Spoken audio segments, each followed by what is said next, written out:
חיבר כמה ספרים על הממשל בארצות הברית. הוא חיבר על כיצד ארצות הברית מתמודדת עם אסונות, ועל הנושא הזה נדבר איתנו היום. נראה לי שהנושא הזה מאוד רלוונטי בהקשר של השרפות שהיו פה בשבוע שעבר. הוא גם כתב על זה לאחרונה בטלוויזיה, על האם ישראל למדה משהו מהניסיון של השרפות בכרמל.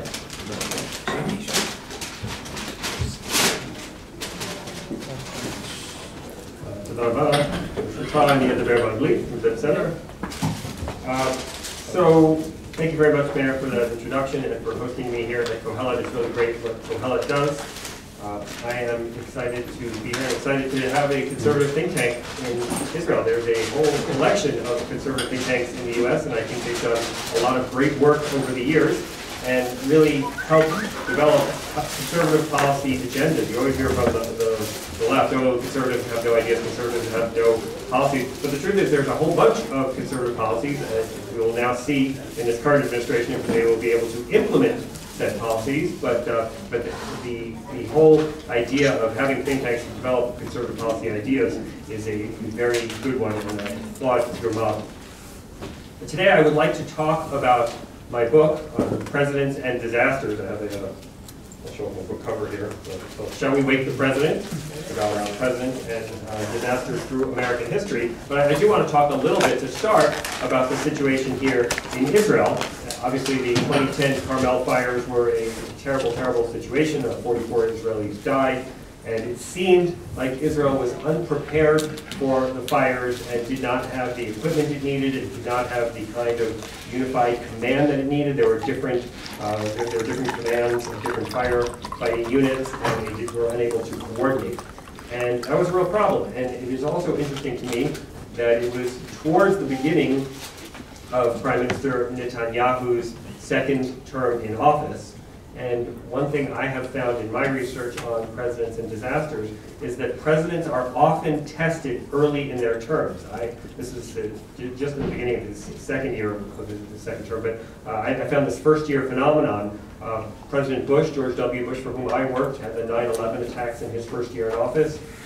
President Obama had the swine flu incident that took place just 3 months into his first term in office. And interestingly, it took place before a single senior appointee at HHS, the Department of Research, was appointed. So he didn't have his team in place, and this swine flu problem hit. If you go back further in history, the stock market crash that led to the Great Depression, or at least signaled the beginning of the Great Depression, happened in Herbert Hoover's first year, and not only colored his entire first term, but has colored his entire historical reputation. So being challenged early in the term is a recurring problem for presidents and a real concern.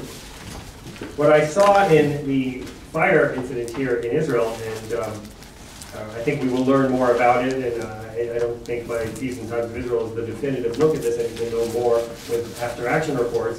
But my initial assessment is that they did seem to learn a number of important lessons between 2010 and 2016. There was a unified command, which is important. There was more and better equipment. There were more firefighters that had been hired. There were 14 dedicated planes to putting out firefighters. They didn't have to go and commandeer crop dusters as they did in the 2010 incident. And then also, my own opinion of this, and I don't have a particular brief for this government or any particular government, is that Prime Minister Netanyahu's geostrategic efforts in terms of reaching out to other countries, and of necessity recognizing that you cannot always rely on the United States, and I say of necessity because of the unfortunate relations between the U.S. and Israel during the Obama administration, which I think will be not missed on that front.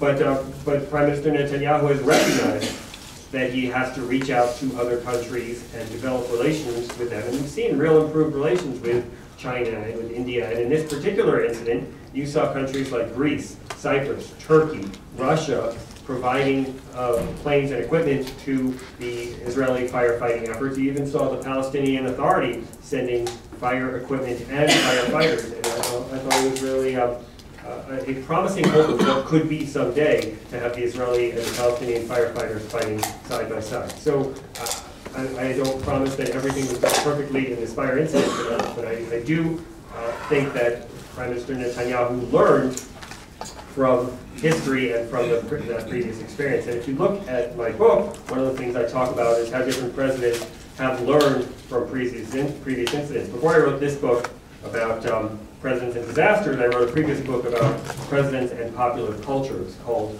What Jefferson Read, Ike Watched, and Obama Tweeted. And one of the things I look at in that book is what intakes presidents brought with them to the White House and continue to have with them when they were in the White House. And in addition to looking at movies and TV, which was fun, I also looked at books presidents read, and I often found that presidents learned things from books that they would then apply in their administration. And on this particular topic, I looked in history at the 1918 flu in the US that killed 675,000 Americans. It's called the Great Influenza, or the Spanish flu, which is a misnomer. It did not start in Spain. It actually started in Kansas, in the US.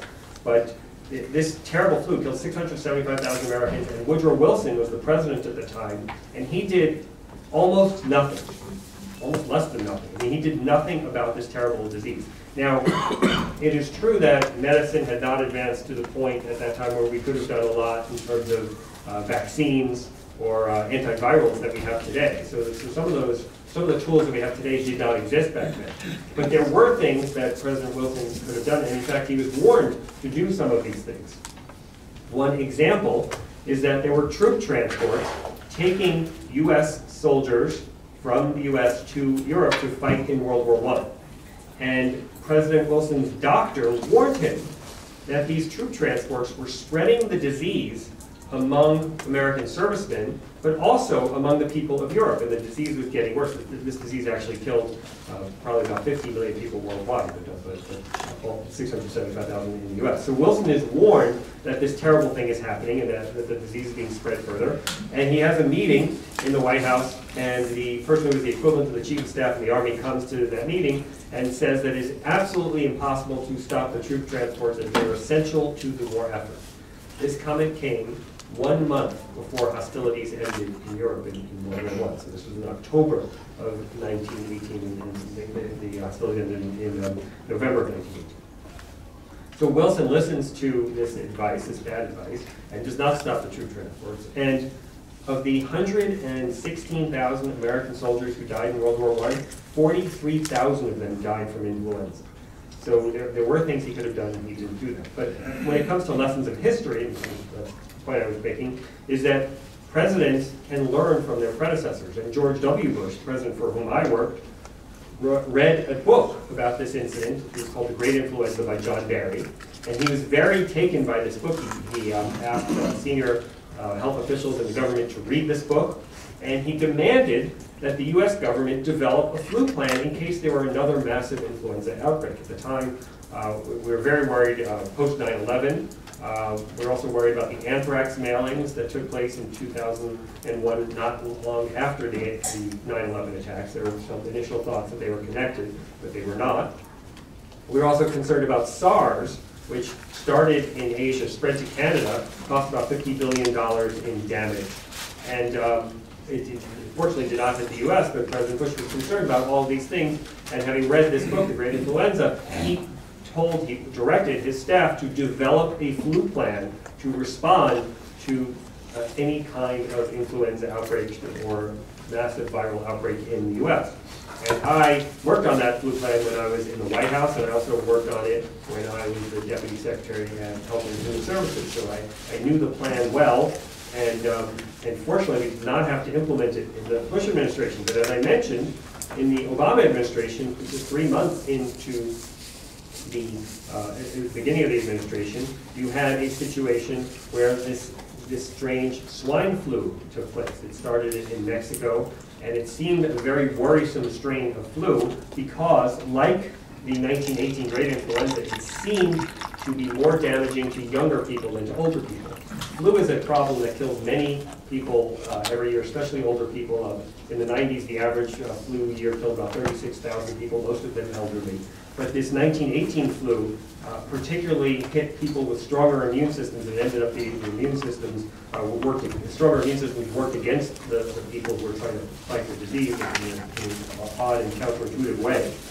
And this disease seemed to have some of those similar characteristics, although not exactly the same. And what happened in this situation was the Obama administration did not have its team in place, and they looked to see what was available, and they found this flu plan that President Bush had directed that the government to put together, and they deployed that flu plan. It called for the acceleration of vaccine development. It called for the storing and distribution of countermeasures such as antivirals in case of some kind of outbreak. And it also called for better coordination between the federal government and the states when it comes to dealing with these things, so people would know what their various responsibilities were. And they did deploy this plan, and I'm not saying that the swine flu of 29 would have been as bad as the 1918 flu, but they did stave off some of the worst effects, and in fact there were fewer flu deaths that year than in an average flu year. So government can learn something from previous experiences, and I thought this was an interesting one spanning 3 different administrations. Learning the failures of under Wilson, developing the plan under Bush, and then deploying the plan under Obama. So there are ways that governments can learn, and I think that is a good thing, because by studying the past, you can make improvements for the future. Now, in the book, I focus on different presidents and how they dealt with disasters, and for the most part, I look at the 20th century and the early 21st century, and there's a reason for that. In the 19th century, it was not really seen as a presidential responsibility to deal with disasters. There are 2 reasons for this. Number 1 is communication. If you don't know a disaster is taking place, and that's quite possible in a huge country like the US, you may not know what's happening 1,000 miles away, 2,000 miles away. If you don't know about it, there's not much to do about it. And I tell a story of an earthquake that took place in Missouri in 1811 or so, and President Madison was in the White House, and he did not know the effects of this earthquake for 6 weeks. He took that long for the information to come to Washington, D.C.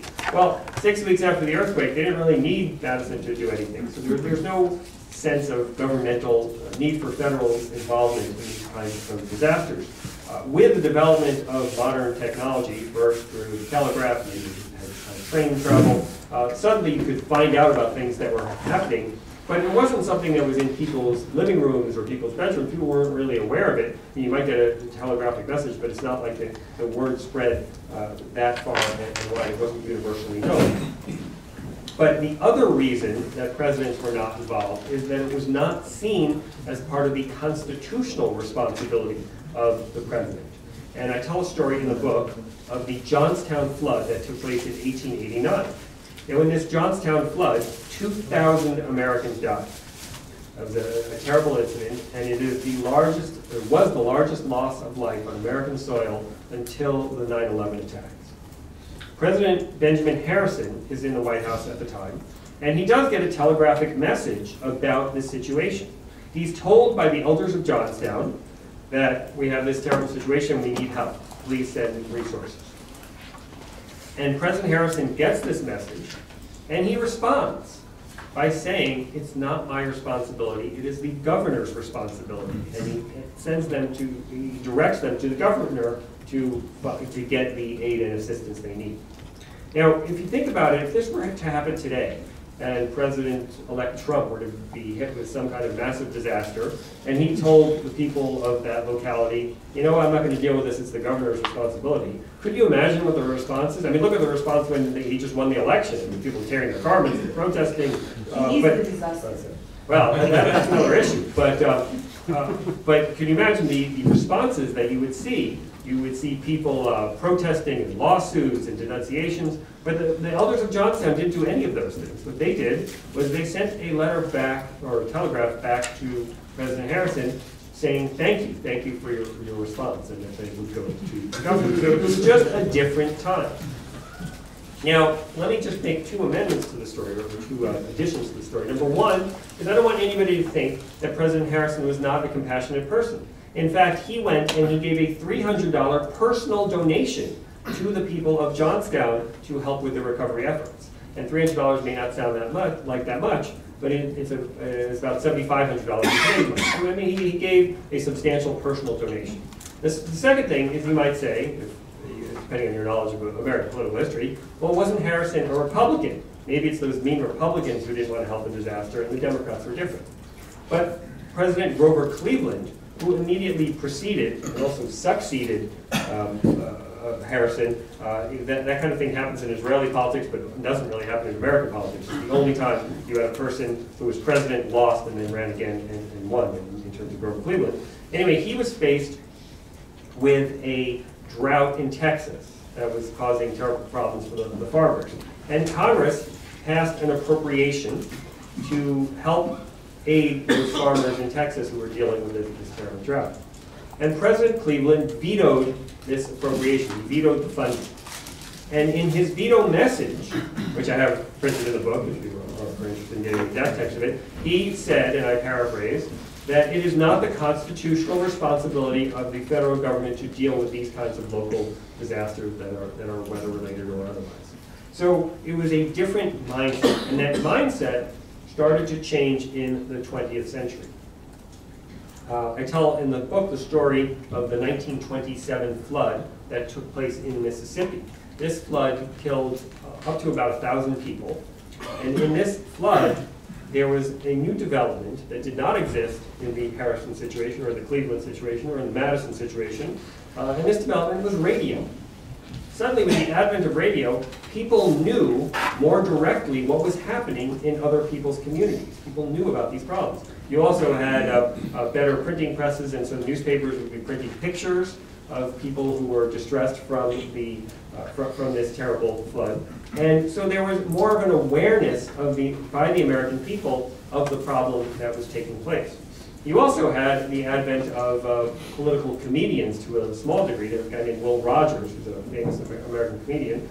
He used to say, "I don't belong to any organized political party. I'm a Democrat."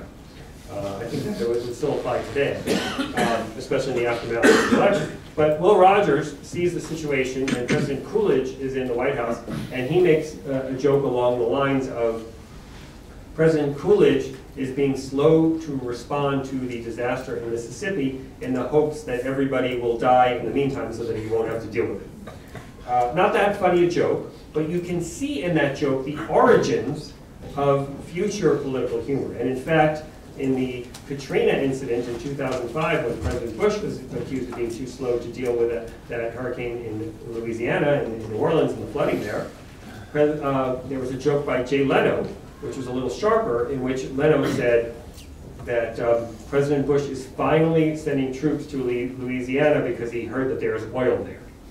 And that's kind of a reference to the Iraq War. So in a sense that these kinds of political jokes capture the conventional wisdom of the populace and give a sense where people are thinking. So the Will Rogers joke showed that there was some disquiet in the American populace about insufficient response to the 1927 flood. And so President Coolidge, who really does not think that the federal government should get involved in these things, and he fears it would set a bad precedent, he does direct governmental resources, and he specifically sends his Secretary of Commerce, Herbert Hoover, to get involved. Hoover had been clamoring to get involved in this situation. In fact, Hoover was known as somewhat of a busybody in the Coolidge administration. His nickname was the Secretary of Commerce and the Undersecretary of everything else. And he also liked to give all kinds of, give his thoughts on every issue. And Coolidge once complained, "That man has given me nothing but unsolicited advice for 6 years, all of it bad." So Coolidge was not that enamored of Hoover, and maybe he thought it was an opportunity to get rid of him, but he sent Hoover down to the Mississippi area to take care of the flood situation, to help address the flood situation. And this is the first example of a disaster czar in American history. This is the first time we have in American history somebody is deployed by the president to say, you are in charge of dealing with this disaster. Hoover, interestingly, was very well suited to the task. He had helped the starving people in Europe in World War I, and he helped get food there. He developed a food drive there. And he was an engineer, graduated from the first class at Stanford, and he was very good at logistics. And what he did was he helped organize rescue efforts in Mississippi, he helped bring supplies, and he helped coordinate the various agencies, state and federal, that were trying to help out. So he was very good at that. In fact, he developed a nickname from it, a more positive nickname than Secretary of Commerce and Undersecretary of everything else. The nickname was the Master of Emergencies. And he rode that nickname into the White House himself as he became president after 1928. We already know the end of this story in that I mentioned it earlier that Hoover then faced the Great Depression, and that was a disaster that he could not cope with, that his skill set was not suited to that kind of disaster. It really needed a more soothing communication style than was provided by Hoover. And he was in turn supplanted in that 1932 election by Franklin Delano Roosevelt, another very wealthy person from New York who became president. And so Roosevelt takes over, and Roosevelt is much better at communicating and recognizing the concerns of the American people in the Depression. And one of the things he does is he has these famous fireside chats. These are radio addresses to the American people, where he talks about the real problems that the American people are facing, and he talks frankly about the efforts that the United States government is engaging in to deal with them. And it was really the first establishment of this kind of personal relationship between the president and the American people. And people said, after Roosevelt died in 1944, they felt like a family member had died because he was so often in their living rooms. So Roosevelt really understands how to communicate to the American people in times of crisis and establishes a model that other presidents have tried to follow subsequently. He also, because of both the Depression and World War II, oversees a massive expansion of the federal government, and the federal government at the end of Roosevelt's 4 terms, he didn't complete his 4th term, but Harry Truman completed it for him. But at the end of the Depression, at the end of World War II, you now have a much larger federal government that does many more things. And so now you have this combination of instant communications. People know if there's a disaster anywhere in the country, and you have a government that is expected to get involved in many things. And that is the situation with some changes that we pretty much face today, that over time it has evolved, that the federal government is expected to deal with things. And when the federal government does not deal with things, it reflects poorly on the president. And with this, I'll tell a story about President George Bush, not W. Bush, but H.W. Bush, his father. In 1992, Bush was very popular in the United States. After the Gulf War, the first Gulf War against Iraq, he had a 90% approval rating. Think about it. No president can get a 90% approval rating today. And he was seen as someone who was very good at dealing with the breakup of the Soviet Union, and he was dealing with the geostrategic consequences of the breakup of the Soviet Union. But he had a bit of a reputation of someone who wasn't paying as much attention to the home front. And there is a big hurricane in Florida called Hurricane Andrew. And Bush is insufficiently responsive to this hurricane. And there's this one moment that's indelibly captured on TV, and this is before we had the internet, so things weren't going viral yet, but this went the equivalent of viral on cable news and on local news stations, of this woman with kind of very frizzy 90s hair, and who was from the Emergency Management Office of Dade County, saying, "Where is the cavalry? We need the cavalry." And that image went everywhere in the US, and people said, "Whoa, where's the cavalry?" Bush is not paying attention to the situation. And that contributed to his election loss in 1992 to Bill Clinton. It was a 3-person race with Clinton and Ross Perot, but in any event, part of Bush's problem was that he was seen as insufficiently attentive to domestic concerns, and it was really captured by that one moment of the woman asking where the cavalry is. Now, his son, as we all know, later runs for president. His son took that lesson to heart about the Florida situation. And in the first term in the White House, he was very responsive to all manner of weather events.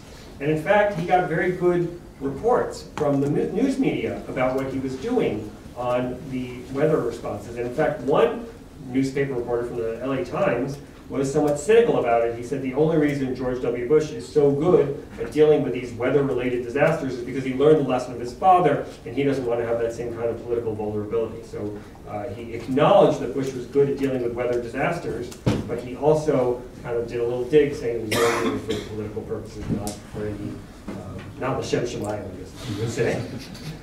Well, we all know what happens next. In 2005, there's the Katrina flood. And Bush does not do a good job in that situation. I talked a lot about that in the book. It's not all Bush's fault, but some of it is. There were problems at the state and local level as well.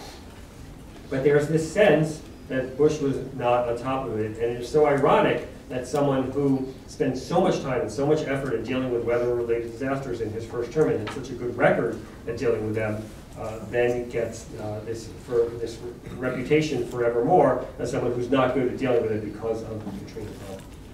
So that is the way that the disasters have evolved over time.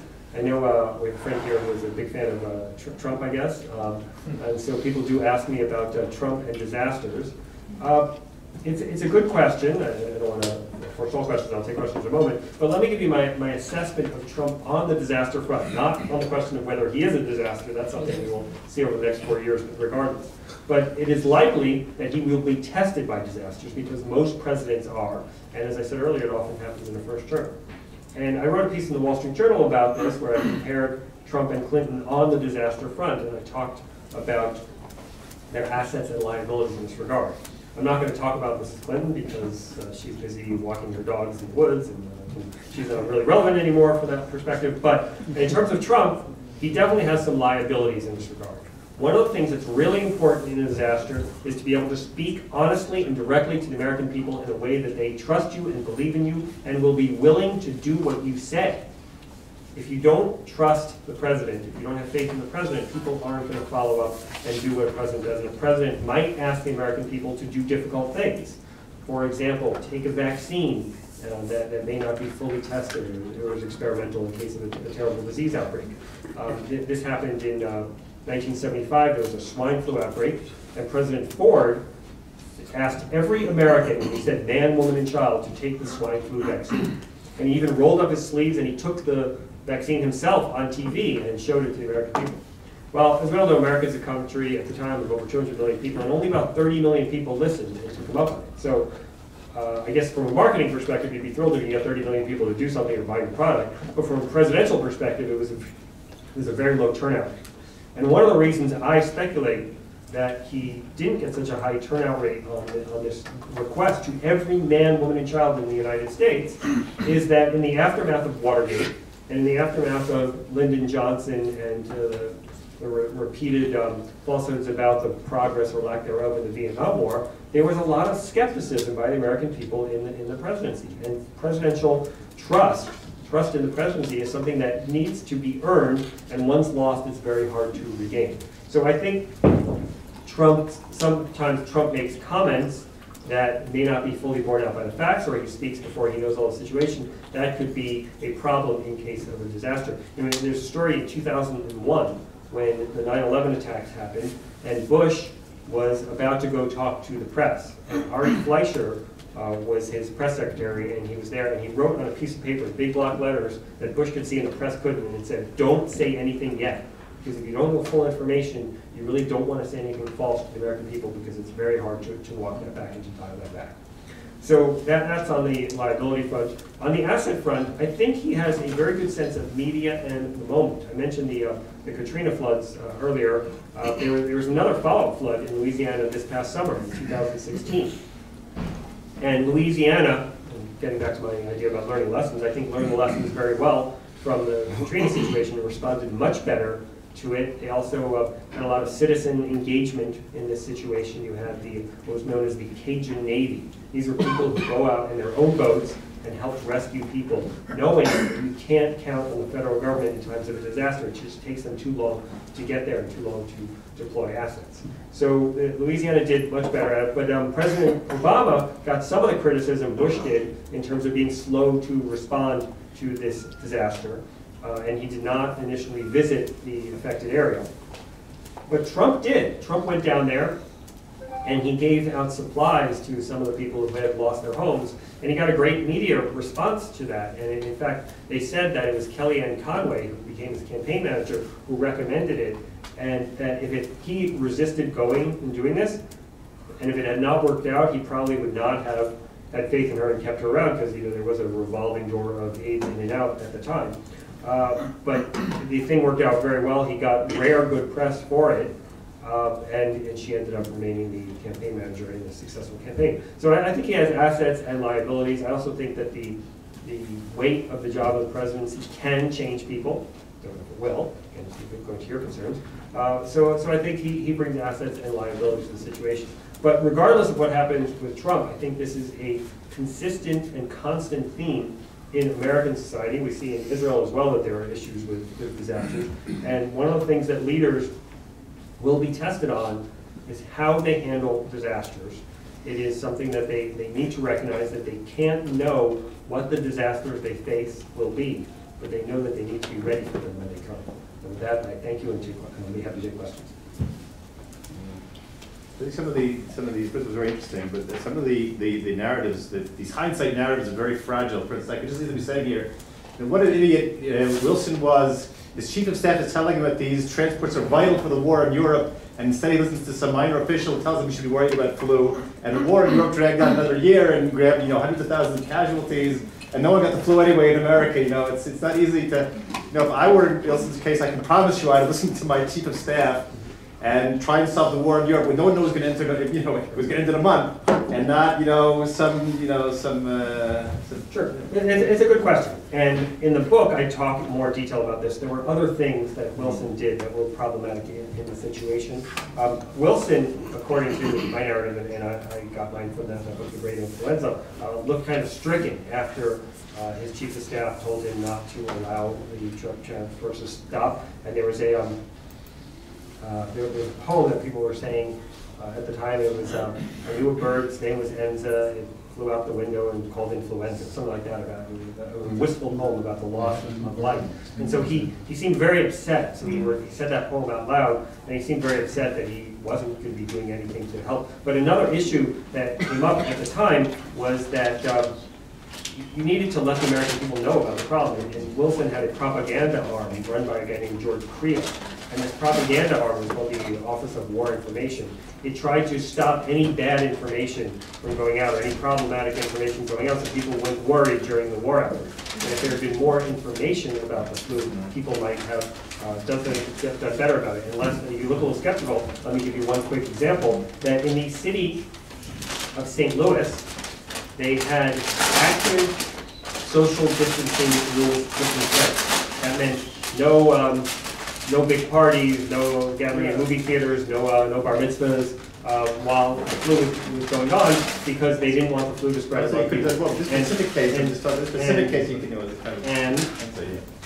Philadelphia, which is a city of comparable size, did not put those social distancing rules in place.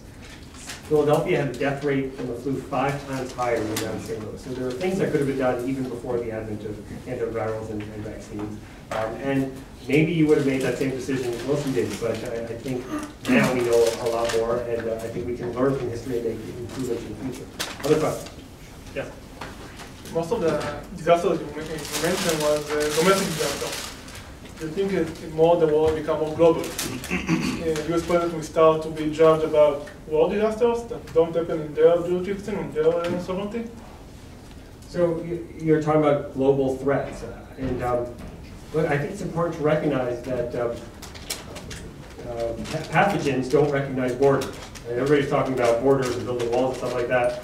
If there's a disease, it's going across the border, and so countries do need to work together. And when I was with Commissar Briot, I actually came to Israel and met with the health minister at the time. He showed me that he had a phone that was a direct line to the Palestinian health minister, and he said that they actually had a very good relationship because they had to work on issues of disease spread and health issues. And so I think there's ways of building ties among rival nations by recognizing the global nature of these crises.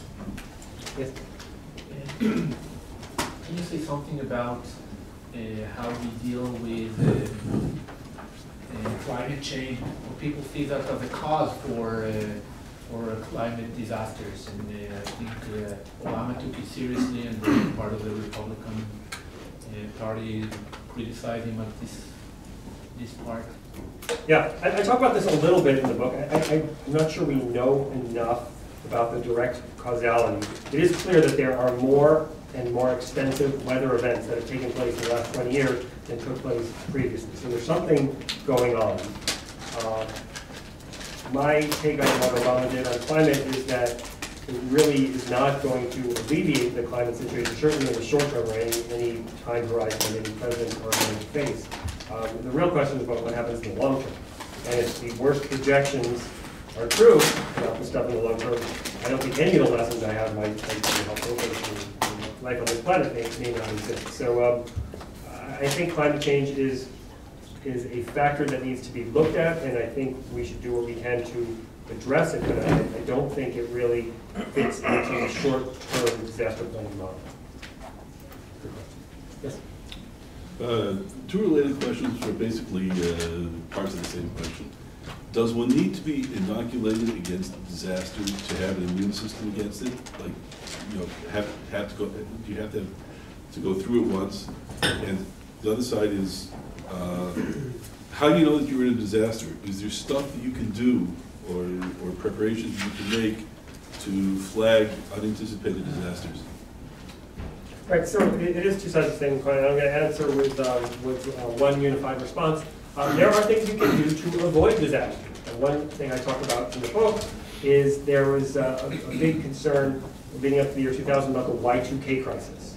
This is the idea that at the time, computers didn't have enough memory, so to save on memory, they only used 2-digit dates as opposed to 4-digit dates. So that meant when you went from 9899 to 00, the computers wouldn't know if it was the year 2000, year 1000, maybe there would be these kind of massive global meltdowns because the whole system wouldn't work. There was real concern about it at the time. I don't know for a fact what would have happened if we hadn't fixed the computers, but Bill Clinton did lead an effort to fix those computers. He brought state and local governments involved. He worked with the private sector. He worked with our international partners. And there was an example of preventing a disaster. Now, you say you can't know if it's a disaster while it's happening or even before. But I always think that prevention of a disaster is a much better approach than trying to deal with it after. Would you track the evolution of this thing, like from who jumps down to current day per se? Understandably, I would say you obviously attribute a lot of what's happened here to the changed environment, right? The information, the access to information, expectations that that the head of state will be accountable, that sort of thing. Has there been a parallel change in the governance side of things? In other words, is the responsibility changed in terms of what the role of federal government is or isn't along those terms, or is it just a question of now, like, they expect me to do something, I'm going to be thrown out of office if I don't do anything? Okay, so you're absolutely right. There is a governance aspect to this. That not only is the government expected to do more, but the government has configured itself to do more. We have a strategic national stockpile in the U.S. It stores $7 billion worth of countermeasures. These could be antivirals or vaccines or respirators.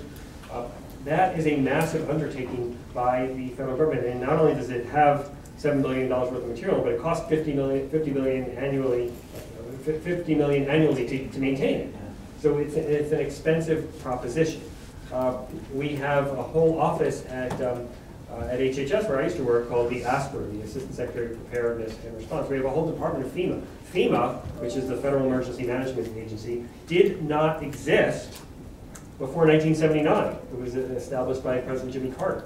So, and we've only been doing disaster declarations since the 1950s. And interestingly, in my book, I tracked the number of disaster declarations by year and find that it's steadily going up. If we're a stock, you would definitely buy in the number of disaster declarations. And if you're looking to buy stock in this, there's an odd spike that occurs in years in which the Summer Olympics takes place. Because the years in which Summer Olympics take place are also years of presidential elections. So there always seems to be a spike in presidential disaster declarations when there is a Summer Olympics. So there is, the government has evolved to deal with these things. It has put a lot of expensive time, effort, manpower into it. But it also is, there's a political aspect to it, which is one of the things I'm getting at in the book, that presidents recognize that they need to, as you were saying, be responsive, be successful, be seen as competent if they want to maintain their political capital and to be reelected. Yes. I wonder if is there a way to create a disaster, a tool to take care of disasters that is dual, that you can use it in every day, but for disasters use it differently? For example, in Israel, we used to take little planes that you used to work with scopes, and in case of fires, there was like change a bit and carry like fire extinguishing materials. So you can carry a park, winter parks that in case of emergency you can take all the boats. Or I have a great disaster response tool in my pocket. This thing tells me if there's a disaster taking place, and the United States government can tweet, hey, everybody shelter in place, hey, there's a problem here. You know, in fact, I was mentioning that thing about the earthquake in 1811 where people didn't know about it for 6 weeks. I live in Washington, D.C. In 2011, I was in Washington State, so 3,000 miles from my home. And there was an earthquake that took place in D.C. Very rare. Earthquakes do not happen in Washington, D.C. very often. I knew within 30 seconds that this earthquake had taken place because I'd like to say I happened to be checking Twitter, but I'm Twitter obsessive, so I'm probably always checking Twitter. But you can know these things immediately, and the government can use that tool to get directly to the people. So I think that's a great example of an everyday product that can also be a disaster tool. There's all kinds of things like that. Look, your car, for example, right? I mean, you use it to get to work, but you can also use it to escape the scene of the disaster. And one of the things I talk about in the book, and I think you're getting at an important point here, is how individuals can deal with disasters. Because I do all this stuff about the federal government, and the federal government's not always great at dealing with disasters. The federal government's slow to deal with disasters. You can't count on the federal government. So I give advice for individuals of what to do in case of a disaster. And I make specific suggestions about what kind of things you should store and stockpile in your homes, what kind of preparations you should make with your family. And so I absolutely think that there are things that individuals can and should do right now to prepare themselves for disaster, because when the problem really hits, you really can't count on the federal government being there immediately to help you out. Good question. Any other questions? Dr. Bob Goldberg. Yes. Center for Medicine and Publication. So I want to ask you to do sort of a comparative analysis between Deepwater Horizon and the Chilean mine workers. And there's a little bit of a overlap to what happened with Israel. My take on it is that the Chilean mine workers, they crowdsourced a solution to get those people out. Deepwater Horizon, they couldn't bring some of the boats in until they got permission from union-run ships to allow this. So just comment about what can be done to build those resiliency and adaptability into preparedness. Right, so Deepwater Horizon was a massive oil leak in the Gulf of Mexico that took place pretty early in President Obama's term in 2010. And I mean, it's had a live camera showing all the oil spewing into the ocean. It was just a horrible, horrible situation. Obama's daughters came to him and said, "Daddy, when are you going to plug the hole?" And in fact, there's a great story that you will like, that David Axelrod gets a phone call. He's at the White House, he's senior advisor to President Obama. And he gets a phone call, and it's from Donald Trump. And Trump says, "This is ridiculous. Why do you have to put me in charge of it? I can go plug that hole. I can do a much better job than all this speed you have out there." And then he said, I don't know if I can say a bad word here, but he said, "And while I'm at it, I can fix your White House dinners, all those state dinners. I don't know why you have to have people parked in those shitty little tents. I could build it to be much better. It would be beautiful." So Trump's been looking at ways to help the White House and the country for many years. But you're right, there was definitely a slowness to respond to the Deepwater Horizon incident, and it really hurt Obama. It just seemed like he was not on top of it. Obviously, he's not Superman, he can't go down and fly and plug the hole himself, but it seemed like the apparatus of the United States government wasn't working. And the Deepwater in the Chilean miners thing was a fascinating situation. There was a great book about the Chilean miners that I read, and you know, we sort of, if we're not really miners, we don't really know about this stuff, you think, oh yeah, well they could dig people out. But it was a really difficult, complex logistical and engineering problem. And they did use this sort of crowdsourcing approach, and they did use the kind of the wisdom of a crowd to solve the problem. And I think that you were asking about establishing government systems. The government systems are very slow to respond and not always very nimble or agile. And I think we do, especially in this computer age, and when we do have instantaneous communication with each other, we need to keep that in mind in terms of how to deal with disasters in the future. I mean, just look at that situation in Louisiana in 2016. And suddenly you had this Cajun Navy going around and rescuing people. The FEMA wasn't going to be there. The Navy wasn't going to be there in both getting people out of their flooded situations. The Cajun Navy was doing it, and they used modern communications tools to find out real problems. If there are no other questions, I'll thank you for your time and your attention. Thank you.